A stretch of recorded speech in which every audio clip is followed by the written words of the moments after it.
Assalamualaikum warahmatullahi wabarakatuh. Hai anak-anak, semoga kalian semua dalam keadaan sehat ya. Sebelum belajar, kita berdoa terlebih dahulu. Bismillahirrahmanirrahim. Raditu billahi rabbah wa bil islami dina wa bi Muhammadin nabiyya wa rasulah. Rabbi zidni ilman warzuqni fahmah.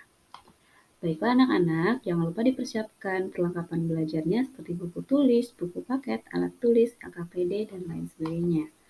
Baiklah, berikut ini ada tayangan video tentang Nusa dan Rara. Ya, jadi video tersebut menjelaskan bahwa sholat itu wajib.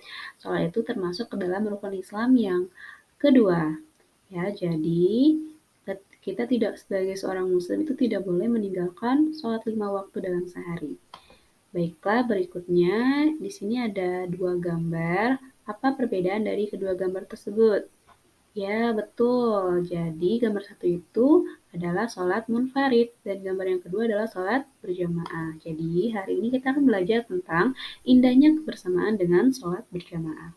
Adapun tujuan pembelajarannya yang pertama menjelaskan pengertian sholat berjamaah, menjelaskan keutamaan sholat berjamaah, menjelaskan syarat sah sholat berjamaah, menunjukkan tata cara sholat berjamaah, serta mempraktekkan sholat berjamaah dengan benar. Baiklah, selanjutnya video, silakan disaksikan videonya. Video tersebut menjelaskan tentang seorang anak yang menjahili temannya ketika sedang sholat berjamaah dan mereka tidak mengetahui bagaimana tuntunan sholat berjamaah yang benar. Baiklah, berikut pembahasan bagaimana ketentuan tata cara sholat berjamaah. Baiklah, mulai dari pengertiannya. Pengertian dari sholat berjamaah itu sendiri adalah sholat yang dikerjakan dua orang atau lebih secara bersama-sama dan salah seorang dari mereka menjadi imam, sedangkan yang lainnya menjadi makmum. Adapun hukum sholat wajib berjamaah adalah sunnah muakkad, yaitu sunnah yang sangat dianjurkan. Selanjutnya, keutamaan dari sholat berjamaah. Rasulullah bersabda dalam hadisnya, Sholatul jama'ati afdalu min sholatil fardhi bi sab'in wa 'ishrina darajah. Sholat jamaah lebih baik 27 derajat dibanding sholat sendiri. Hadis riwayat Bukhari dan Muslim. Jadi, Rasulullah Shallallahu Alaihi Wasallam menetapkan ukuran dengan kelipatan, kemudahan, jumlah yang berjamaah hingga jarak perjalanan menuju jamaah semua dinilai pahala. Jadi setiap langkah dari rumah ke masjid itu dihitung pahala. Baiklah, selanjutnya keutamaan dari sholat berjamaah itu menjadi syiar bagi masyarakat, meningkatnya kualitas sholat, pahala sholat berjamaah berlipat ganda, dijauhkan dari sifat munafik, serta diampuni dosanya oleh Allah. Selanjutnya, ketentuan dari sholat berjamaah itu sendiri yang pertama. Jadi, pada pembahasan ini akan dijelaskan tentang ketentuan imam dan makmum. Ya, baiklah, silakan saksikan video berikut ini. Jadi video ini menjelaskan tentang tata cara sholat berjamaah yang baik dan benar. Dan di dalam video ini juga dijelaskan bagaimana jika ada makmum yang ketinggalan sholat atau makmum masbuk. Ya, jadi di sini ada poin-poin yang akan kita bahas sebagai berikut.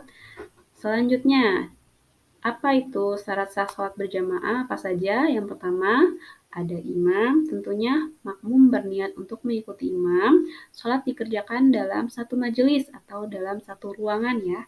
Dan yang terakhir, sholat makmum sesuai dengan sholat imamnya. Selanjutnya, untuk menjadi imam ada syarat-syaratnya. Imam itu adalah seseorang yang diangkat untuk memimpin pelaksanaan sholat. Yang pertama, orang yang lebih dalam ilmu agamanya, yang lebih fasih bacaan Al-Qur'annya, orang yang lebih tua umurnya dan baik penampilannya, orang yang berakhlak mulia, berdiri di depan makmum, serta berniat menjadi imam. Selanjutnya, syarat untuk menjadi makmum. Makmum itu adalah orang yang dipimpin oleh seorang imam dan menjadi pengikut dalam sholat atau orang yang ikut beribadah di belakang imam. Syarat Syaratnya yang pertama berniat menjadi makmum, mengetahui dan mengikuti gerakan imam, tidak mendahului imam dalam gerakan sholat, berada dalam satu tempat dengan imam, tempat berdiri makmum tidak lebih maju daripada imam. Makmum yang depan hendaknya yang hafal bacaan Al-Quran, sehingga apabila imam lupa gerakan atau bacaan sholat, maka makmum laki-laki di belakang mengingatkan dengan bacaan tasbih atau subhanallah. Selanjutnya, berikutnya ini ada susunan saf yang benar ya. Apabila dua orang laki-laki maka posisinya adalah sejajar.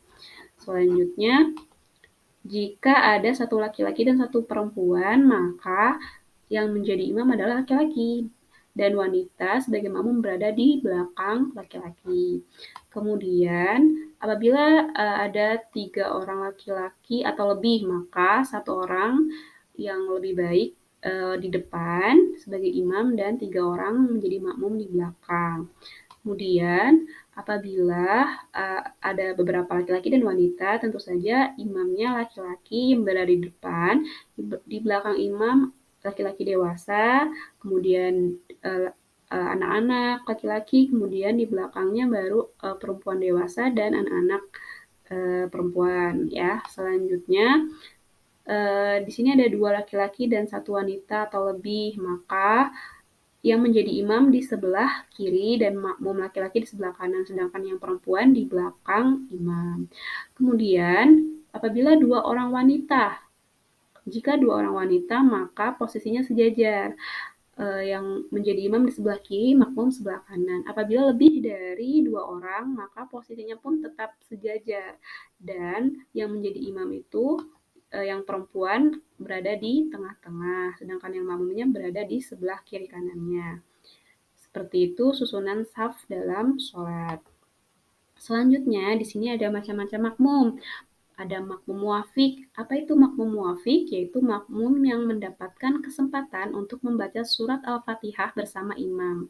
Atau makmum yang mengikuti imam mulai dari awal sholat berjamaah. Dan yang kedua, makmum masbuk, yaitu makmum yang tidak mendapatkan kesempatan yang cukup untuk membaca surat Al-Fatihah bersama imam. Jadi, makmum masbuk ini adalah makmum yang ketinggalan sholat dan tidak mengikuti rakaat pertama atau ketinggalan surat Al-Fatihah atau ruku ya. Kemudian, selanjutnya adalah ketentuan makmum masbuk. Nah, yang pertama, jika ia mendapati imam ruku, lalu setelahnya takbiratul ihram, ia langsung mengikuti imam yang ruku dan mendapatkan kesempatan tumanina bersama imam, maka sempurnalah rakaatnya. Maka ini tidak termasuk, maka ia mengikuti imam dari awal sampai akhir. Dan jika kasus yang kedua, jika ia mendapati imam bangkit dari ruku, sementara ia baru ruku, ia tidak mendapatkan satu rakaat bersama imam dan harus mengulang satu rakaat itu setelah imam salam. Nah, jika dia sudah mencapai ruku, nah berarti ia ketinggalan Al-Fatihah, maka ia harus menambah satu rakaat setelah imam salam. Selanjutnya, halangan untuk tidak mengerjakan sholat berjamaah dibolehkan apabila dalam keadaan hujan deras, angin kencang yang membahayakan, sakit, mendesak ingin buang air kecil atau buang air besar, atau baru makan makanan yang baunya sulit dihilangkan seperti jengkol, pete, bawang, durian. Ya, baiklah selanjutnya berikut ini ada tayangan video, silakan ditonton. Jadi video ini menjelaskan tata cara sholat berjamaah sesuai dengan sunnah Rasulullah SAW. Jadi, sunnah-sunnah dalam sholat berjamaah itu yang pertama, meluruskan saf dan merapatkannya, mengisi saf terdepan jika masih kosong. Jika sholat jamaah hanya terdiri dari 2 orang, maka makmum disunahkan berdiri di sebelah kanan. Imam mengeraskan suara takbir dan tasmi serta salam. Imam mengeraskan bacaan surat Al-Fatihah dan surat pada rakaat pertama dan kedua pada beberapa sholat subuh, maghrib, isya, serta sholat Jumat. Cara mengingatkan imam yang lupa. Jika imam lupa dalam bacaan atau ayat, cara mengingatkannya dengan meneruskan bacaan atau ayat tersebut yang benar. Jika imam terus saja, maka makmum hendaknya mengikuti imam saja.